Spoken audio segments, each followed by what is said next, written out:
अस्सलाम वालेकुम नाजरीन, मुझे हुमैर अनवर कहते हैं। Welcome to debate at 8। नाजरीन, मुल्क में अगर हुकूमत की बात करें तो फेडरल कैबिनेट ने हल्फ उठा लिया आज बिला आखिर।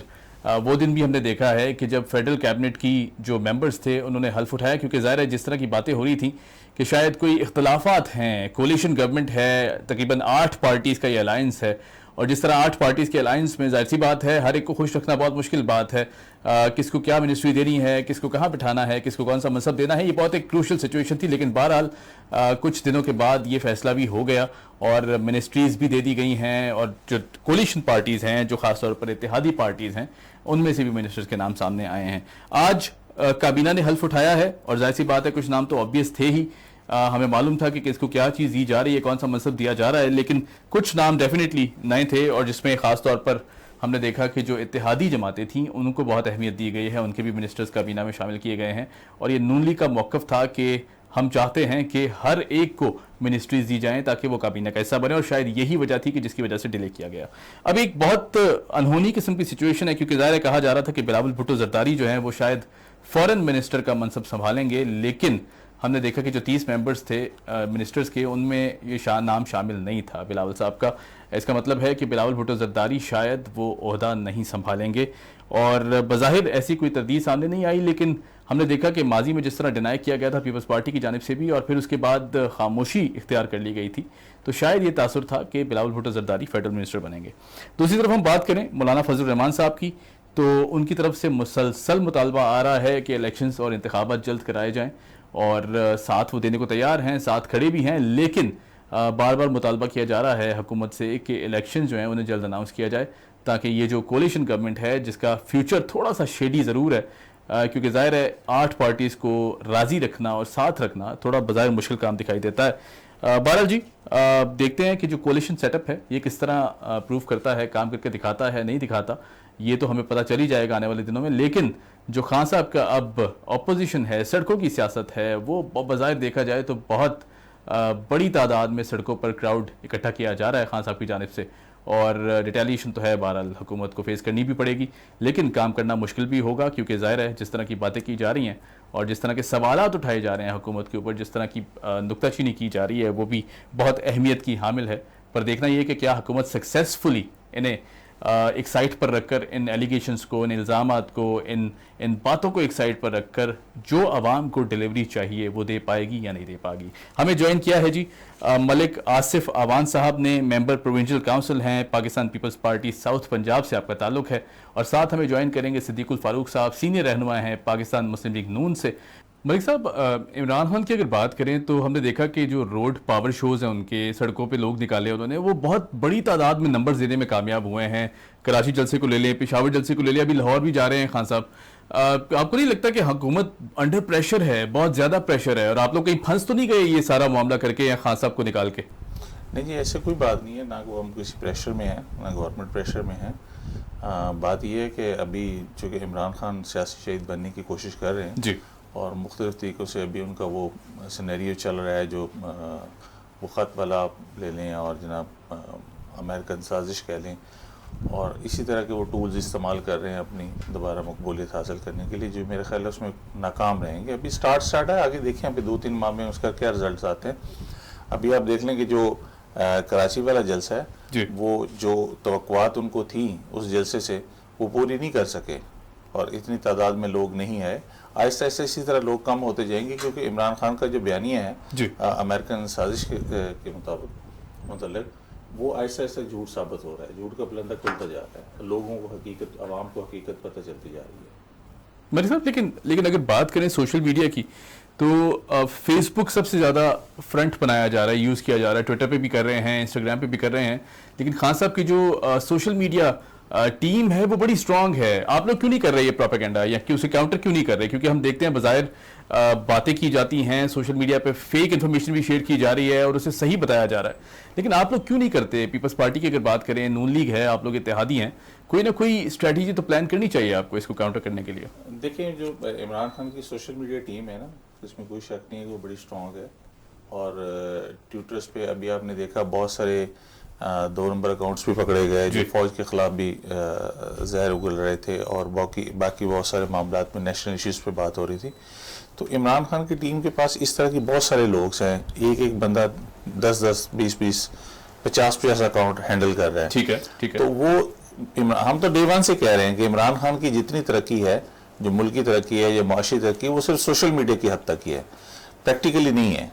लेकिन भाई साहब, पावर शो तो कोई और सिनेरियो बताते हैं, क्योंकि आप देखें आवाम के जिस तरह ये आना उन जलसों में शिरकत करना, फिर उसके बाद हम देखते हैं कि जिस तरह के बयान दिए जा रहे हैं आवाम की जानिब से, या जो कैंपेन्स चलाई जा रही हैं बज़ाहिर आवाम की जानिब से, वो तो कुछ और कहानी बताती हैं। देखें, बेसिकली इमरान खान साहब ये चाह रहे थे कि कौम को अमेरिका के खिलाफ कर और ये एक इंटरनेशनल साजिश करार दे के अवाम को जज्बाती करके वो निकालना चाह रहे थे, और डे वन में उन्होंने कोशिश भी की है इसको निकालने की। लेकिन जब ISPR की तरफ से एक वाज़ह किस्म की प्रेस ब्रीफिंग आ गई, उसके बाद लोगों को आहिस्ता आहिस्ता समझ आनी शुरू हो गई है। मैं फिर वही बात कहूँगा कि आहिस्ता आहिस्ता नेक्स्ट जो इसके जलसे आ रहे हैं, आप देखिए कि लोगों की तादाद उसमें कम होना शुरू हो रही है, और लोगों के इमरान खान की जो असलियत है वो खुल के सामने आ रही है। भाई साहब, प्रेशर तो डेफिनेटली है हुकूमत के ऊपर, क्योंकि ज़ाहिर है एक तरफ अगर देखें तो कोलिशन गवर्नमेंट है, इत्तेहादी गवर्नमेंट है, बहुत सी पार्टीज का इत्तेहाद है। हमने देखा कि नजरियाती इख्तलाफात भी बहुत ज़्यादा हैं ज़ाहिर है इन सारी पार्टीज़ में। क्यों आप समझते हैं कि अपोजिशन जो है, अब जो खान साहब की सड़कों की अपोजिशन है, ये कोई इम्पैक्ट क्रिएट कर पाएगी या मुश्किलात खड़ी कर सकती है आपके लिए काम करने में? नहीं, देखिए ऐसी कोई बात नहीं है। देखिए कोलिशन गवर्नमेंट का जहाँ भी कहीं भी होती है, वहाँ पे बहुत सारे नज़रियात में इख्तलाफ होता है, और हम डे वन से कहते हैं कि जो इख्तलाफ राय है वो जमहूरियत का हुस्न है।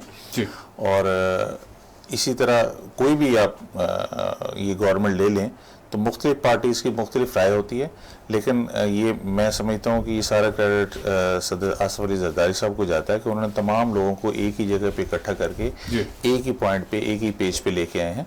और हमें कोई डर खौफ नहीं है खान साहब की सड़कों में। खान साहब इससे पहले भी सड़कों पे आते रहे हैं, आए, कोई मसला नहीं है, कोई इश्यू नहीं है। मलिक साहब, आप हमारे साथ रहिएगा। हमारे साथ मौजूद हैं पाकिस्तान मुस्लिम लीग नून के सीनियर रहनुमा सिद्दीकुल फारूक साहब। सिद्दीक भाई, कैसे हैं? ठीक ठाक है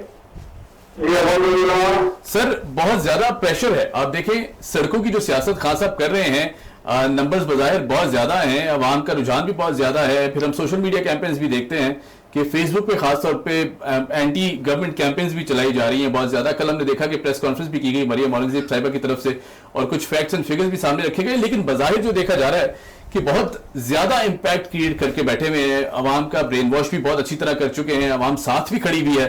तो खान साहब कामयाब तो हो रहे हैं, कहीं ना कहीं आप लोग नाकामी की तरफ तो नहीं बढ़ रहे? बिस्मिल्लाहिर्रहमानिर्रहीम।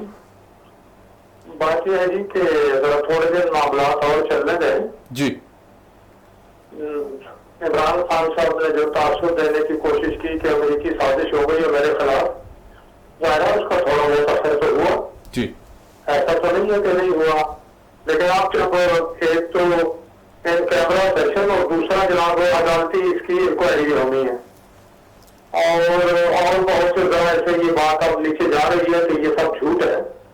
तो अभी तो 10 दिन हुए हमें आए हुए, आप देखेंगे, आप तेज की धार देखेंगे जो इस वक्त थोड़ी वक्ती तौर पर वो लोगों को धोखा देने में कामयाब हुए हैं, तो उनका पूरा ट्रैक रिकॉर्ड देखें व्यू टर्न का और झूठ का, वो लोगों के सामने आ जाएगा इंशाअल्लाह, और है भी। तो ये जो स्ट्रीट पॉलिटिक्स है इनकी ये नहीं चलेगी अभी। और छोड़े, अभी ये तोशा खाना देख लेना जी, तोशा खाना आप सामने इस तरह से आ गया है कि कोई उसको झुकला ही नहीं सकता।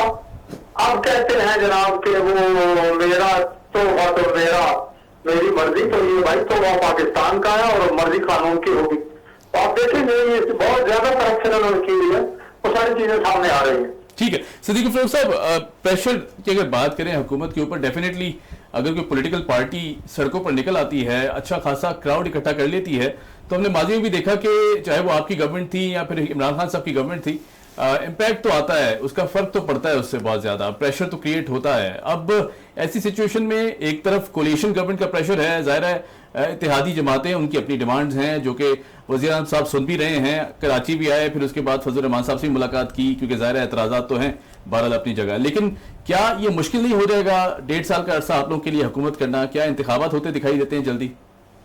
देखिए, पहली की बात है कि 8 पार्टियों की कौमी हुकूमत है जी, और उसके बावजूद काबीना भी बन गई।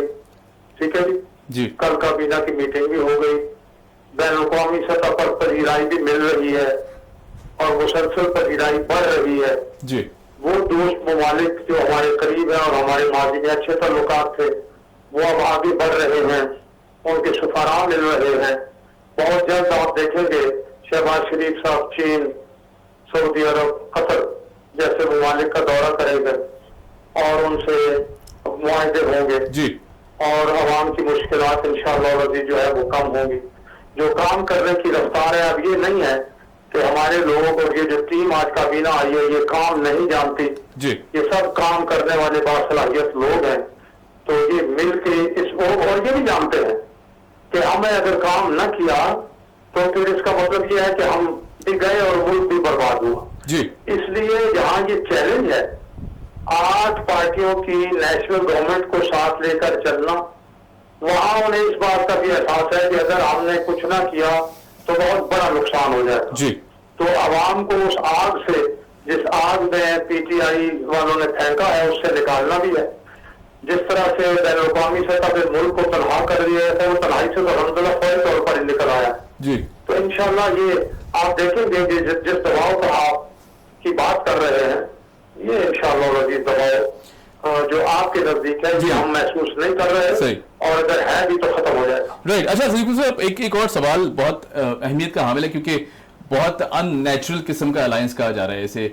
अगर देखा जाए तो पीपल्स पार्टी और एमक्यूएम का एक पेज पे बैठना, ये भी लोगों को डाइजेस्ट नहीं हुआ। बहुत मुश्किल एक सूरत हाल पैदा होती दिखाई दी, क्योंकि जाहिर है माजी में हमने देखा कि किस तरह की रिफ्ट्स रही हैं। फिर उसके बाद पीपल्स पार्टी नून लीग के साथ बैठती है, ये सारी इत्तेहादी जमातें साथ बैठती हैं।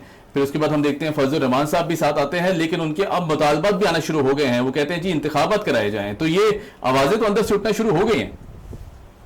देखिए, आपने 2-3 सवाल कर दिए। जी, पीपल्स पार्टी और एमपीएम माजी में भी चलते रहे, पीपल्स पार्टी और पीएमएलएन माजी में चलते रहे, और उस वक्त पीएमएल एसपीपी अपना एमपीएम जो आपको पता है वो कैसी थी।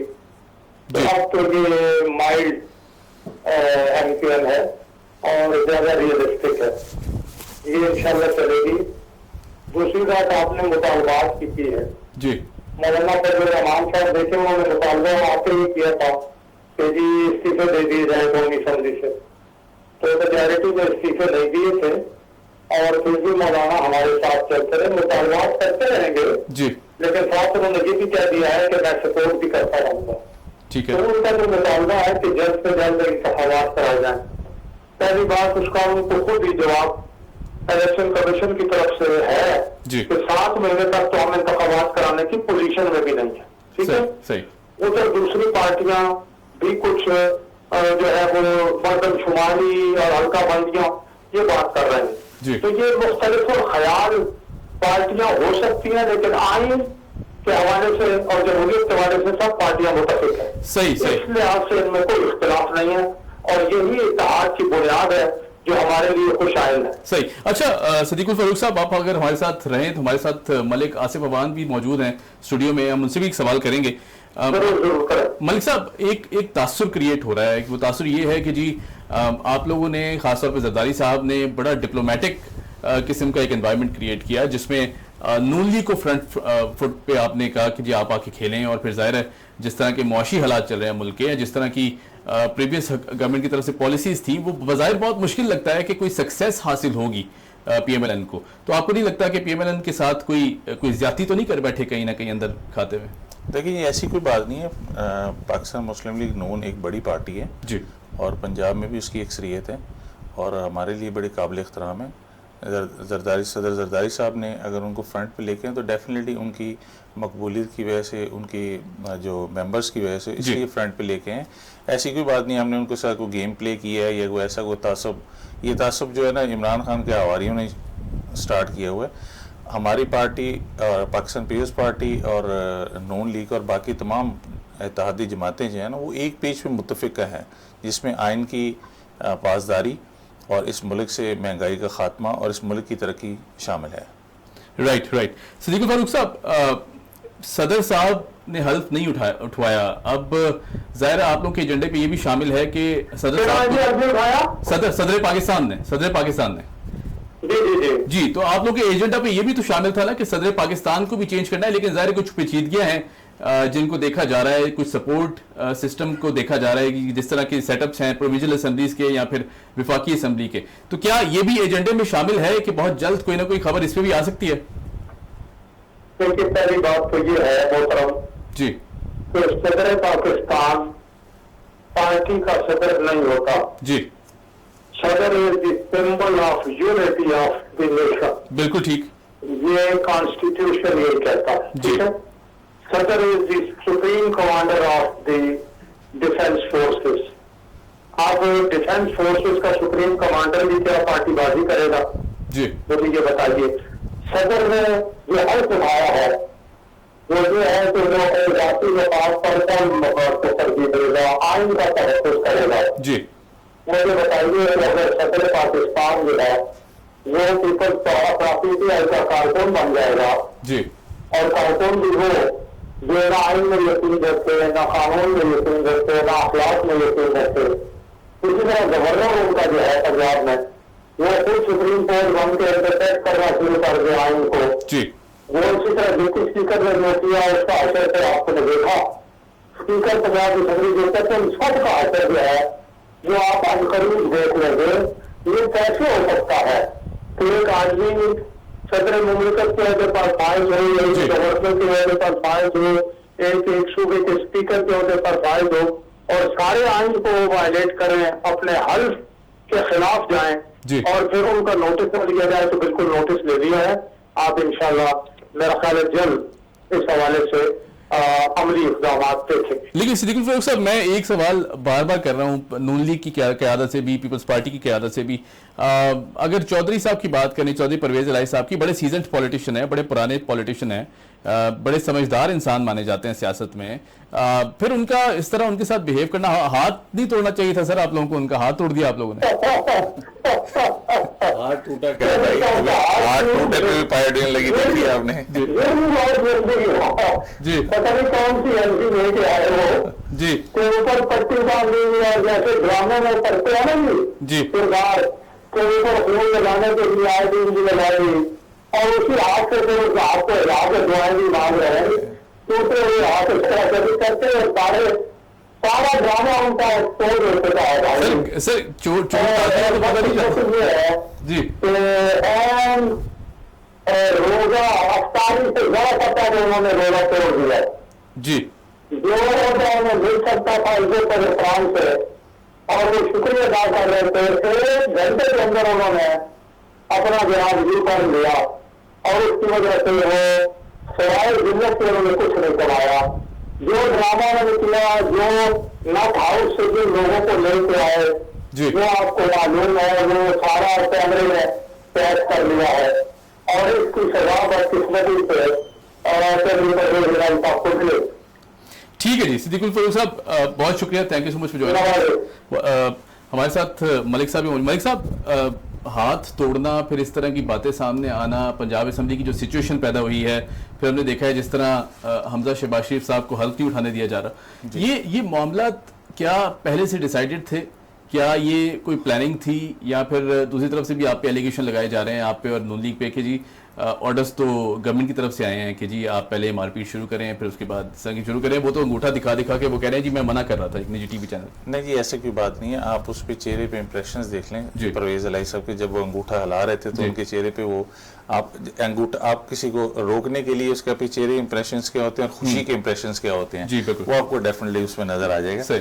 और जहाँ तक बात रही इनके हलफ ना उठाने वाली बात, देखें ये पाकिस्तान है, यहाँ पाकिस्तान में एक भुट्टो साहब ने जो आइन दिया था उस आइन के तहत ही मुल्क चल रहा है।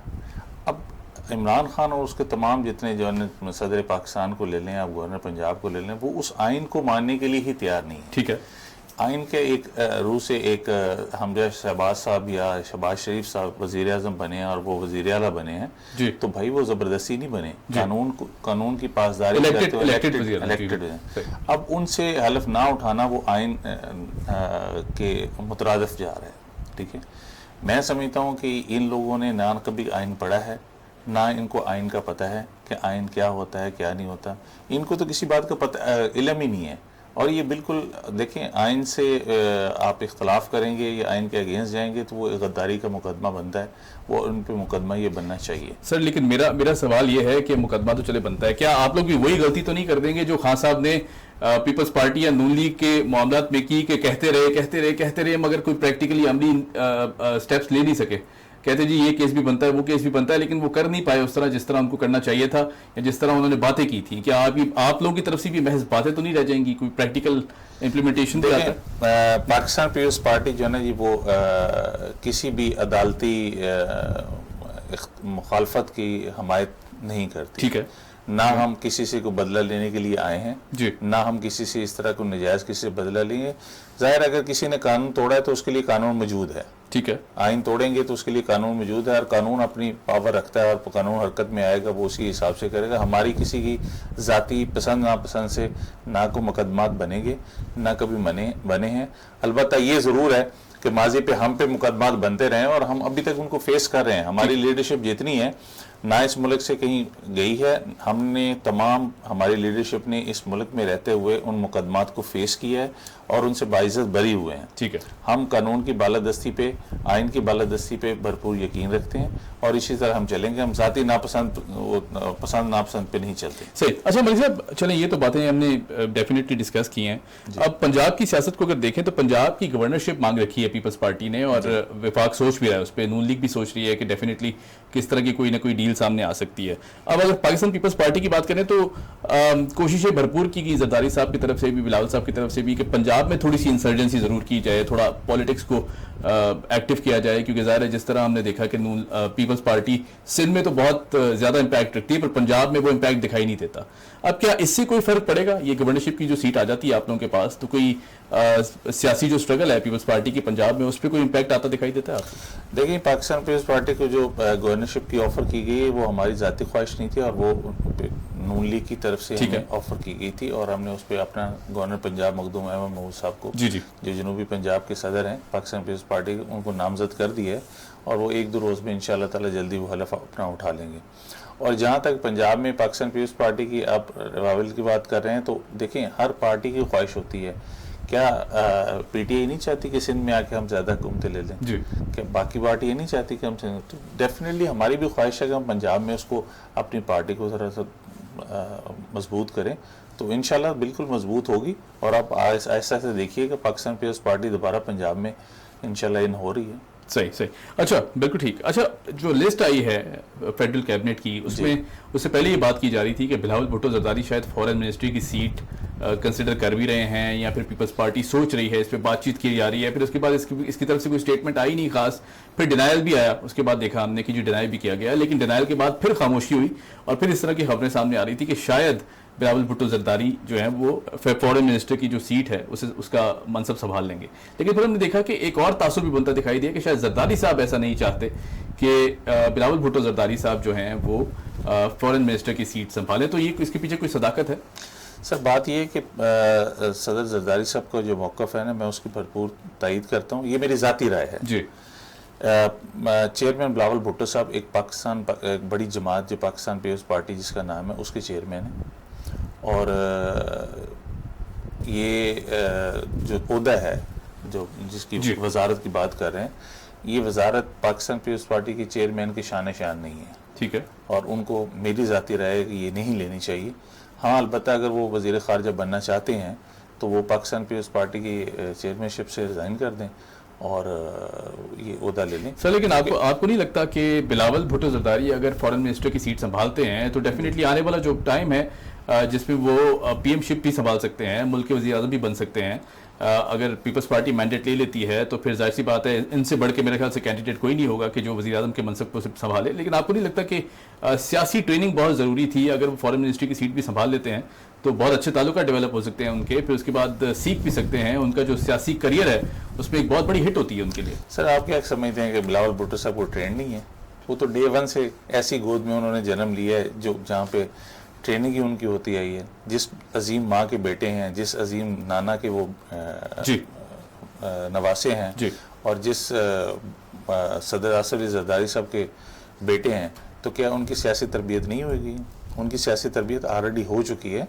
और वो अल्हम्दुलिल्लाह आप देख लें कि बिलावल भुट्टो साहब की आज की गुफ्तगू देख लें और आज से 5 साल या 10 साल पीछे की गुफ्तगू दें तो आपको उसमें बहुत फ़र्क नज़र आएगा।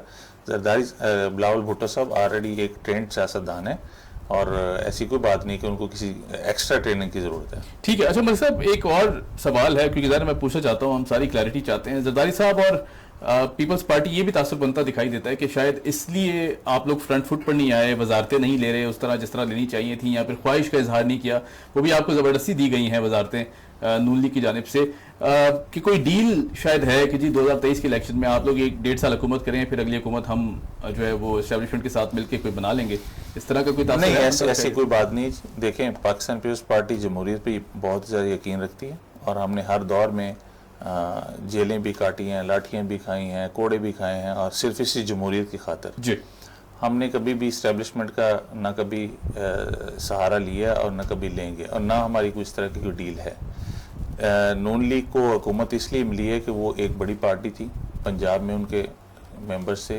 कौमी असम्बली में उनके बहुत ज़्यादा मेंबर्स से, तो डेफिनेटली जो पार्टी अक्सरियत रखती है तो वजारत उज़्मा भी उसी को मिलती है, तो वो इस हवाले से दी गई है। अदरवाइज उसमें कोई डील नहीं है कि आप 1.5 साल कर लें तो अगले 5 साल हम कर लेंगे। हम तो खुद चाह रहे हैं कि इलेक्शन में आए और इलेक्शन में सारा मुकाबला हो, दूध का दूध पानी का पानी निकल आए। इमरान खान साहब जो भी इतनी बड़ी बढ़ के मारते हैं, उनको लग पता जाएगा कि आवाम क्या इनके साथ करती है। सर, इलेक्शंस की अगर बात कर लें, ज़ाहिर है अब इलेक्शन का माहौल भी बनने वाला है बहुत जल्द, हम देखेंगे 6 महीने लगभग अरसा रह गया है उस पर, उसके बाद फिर डेफिनेटली तैयारियां शुरू हो जाती हैं, जल्द से जुलूस शुरू हो जाएंगे। पीपल्स पार्टी की जो स्टैंडिंग है 2023 के इलेक्शंस में, वो कैसे देखते हैं? क्या मैंडेट ले पाएगी? अभी जो करंट सिचुएशन है पंजाब को लेकर ख़ास तौर पे अगर देखें पॉपुलैरिटी, तो पीपल्स पार्टी कहाँ स्टैंड करती है? देखिए, पाकिस्तान पीपल्स पार्टी का मंशूर डे वन से वही रहा है, रोटी कपड़ा और मकान।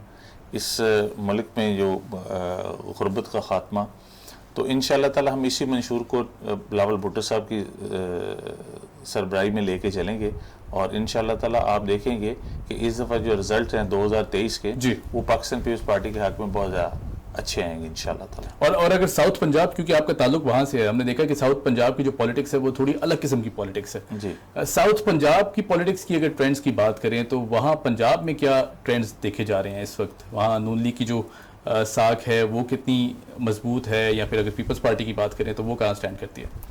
देखिए, पाकिस्तान पीपल्स पार्टी साउथ पंजाब में तो एक बड़ी मजबूत पार्टी है। ठीक है। आपने देखा है डिस्ट्रिक्ट मुजफ्फरगढ़ में और रहीम यार खान में और इसी तरह मुल्तान में हम लोगों की माशाल्लाह बड़ी अच्छी पोजीशन है जी। और इसी तरह इंशाल्लाह ताला जो अभी हम लोग बिलावल भुट्टो जरदारी साहब और सदर आसिफ अली जरदारी साहब जो लाहौर बैठे हैं, ये लाहौर ज़्यादा टाइम स्पेंड कर रहे हैं, वो इसीलिए है कि हम वहाँ अपनी पार्टी को दोबारा मजबूत कर सकें। और ये वही लोग हैं जो पीटीआई में गए हुए हैं, इंशाल्लाह ताला आहिस्ता आहिस्ता इनकी वापसी शुरू हो रही है, अपनी मदर पार्टीज़ में आ जाएंगे दोबारा वापस, तो इंशाल्लाह ताला हम उसमें अपनी पोजीशन स्ट्रॉन्ग कर लेंगे। सही। अच्छा मलिक साहब, एमकेएम के साथ हमने देखा कि पीपल्स पार्टी के बहुत शदीद इख्तलाफात रहे हैं, चाहे वो गवर्नरशिप की बात हो, फिर वो इख्तियारात की बात हो, हमने देखा कि हमेशा एक टसल रही है, रिफ्ट रही है, चाहे वो रेंजर्स के इख्तियारात की बात हो, बहुत शदीद किस्म की रिफ्ट सामने आई हैं।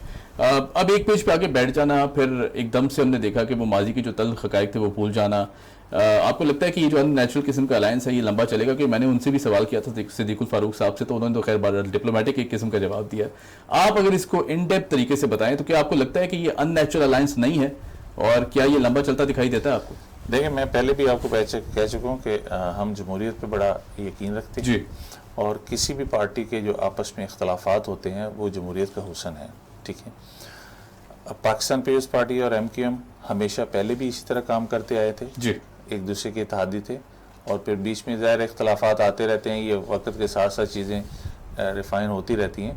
तो अभी भी अल्हम्दुलिल्लाह हम लोग एक ही पेज पे आ गए हैं वो पेज क्या है? वो पेज है कराची और सिंध की तरक्की, कराची में अमन व अमान, ये सारी चीज़ें लेके हम दोबारा एक पेज पे बैठे हैं। इसमें ऐसी कोई बात नहीं है कि हम कोई उसमें कोई डील कर रहे हैं या कोई ऐसा कोई सूरत हाल है। MQM डेफिनेटली एक अपनी जगह रखती है, सियासी जमात है, एक अपने उस सियासत में एक जगह, मुल्क की सियासत में, तो उसको साथ ही लेके हम लोगों ने चल रहे हैं। हम पहले भी कभी उसको नहीं भूले थे और अब भी उसको नहीं भूलेंगे इंशाल्लाह। सही, बहुत शुक्रिया मलिक आसिफ अवान साहब, thank you so much for joining us. आप हमारे शो में तशरीफ लाए, बहुत शुक्रिया। सिद्दीकुल फारूक साहब, आपका बहुत शुक्रिया, आप हमारे शो में तशरीफ लाए, thank you so much for joining us. जहाँ तक बात सियासत के मैदानों की है, इस वक्त तो बहुत क्रूशल सिचुएशन है, क्योंकि ज़ाहिर जिस तरह हमने देखा कि जिस तरह गवर्नमेंट टॉपल की गई है, उसके बाद फिर नई हुकूमत बना दी जाती है, अपोजिशन जमातें जो हैं वो बरसर इक़्तिदार आ जाती हैं और एक कोलिशन गवर्नमेंट फॉर्म होती है। अब ज़ाहिर चैलेंजेस बहुत सारे हैं। जिस तरह मलिक साहब ने भी कहा कि डेमोक्रेसी जो है वो डेफिनेटली बताती है कि किस सिमत में जानी है सियासत और किस सिमत में मुल्क भी जाएगा। तो डेफिनेटली ये बहुत ज़रूरी है कि डेमोक्रेसी शुड प्रिवेल और इससे लंबे अरसे तक प्रिवेल करना चाहिए, ना कि फिर आइन शिकनी की तरफ देखा जाए या फिर ऐसे इकदाम उठाए जाएं कि जिसमें मुल्क और सियासत को दोनों को नुकसान पहुंचे। मुझे दीजिए इजाज़त। Keep watching debate at 8। खुदा हाफिज़।